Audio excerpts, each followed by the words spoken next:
Hear me?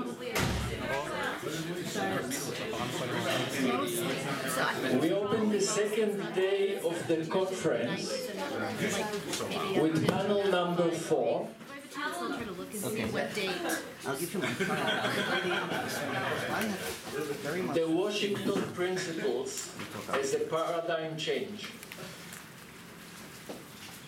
To start with, I would like to welcome Mr. Wouter van Stee, Second Secretary of the Embassy of Netherlands, who joined us. We'll deal with 3 evolving issues. What was achieved so far? What next? And how is it done in practice? The picture you see on the wall is the opening of the Washington Conference on Holocaust-Era Asset. The Secretary of State delivers her keynote address. I was there as a member of the Israel delegation. 44 governments and 13 non-governmental organizations, NGOs, participated.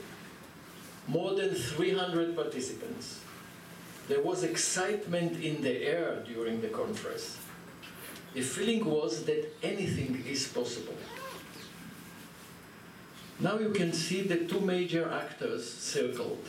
On your left, Stuart Eisenstadt, who initiated the conference, and on your right, J.D. Bindenagel, who was the director of the conference.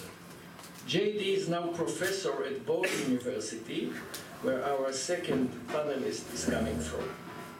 We will come back to them. 2 Schiele, Austrian paintings triggered the 11 Washington Principles. The first is the portrait of Wally, that was estimated at that time at $2 million. And the second is one of the series of Dead City, City on the Blue River, which was sold by Sotheby's in 2018 for $12 million.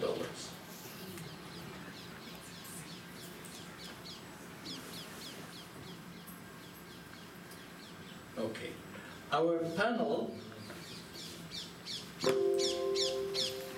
On our panel, we have 3 prominent speakers. The first is Coletta Vital. She will present 20 years of the Washington Principles on Nazi confiscated art.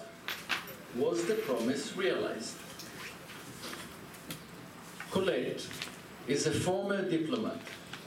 Among her postings, ambassador to Portugal, consul general in New York, and deputy director general for European Affairs, and a former Knesset member.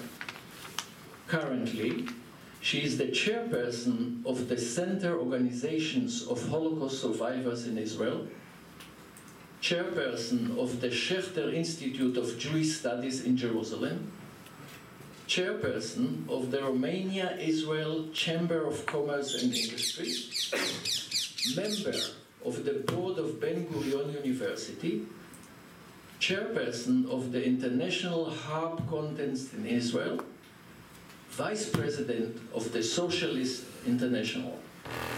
Among her fields of expertise are public diplomacy, European affairs, Israel-US relations, and Israel-diaspora relations. I was saying time and again along the years that if Colette wouldn't exist, we would need to invent her, to create her. Why? Because she was the one who enabled Israel to have a clean slate on Holocaust restitution. She was the chair of the inquiry committee at the Knesset, and that's how it all started and ended pretty well. Please comment.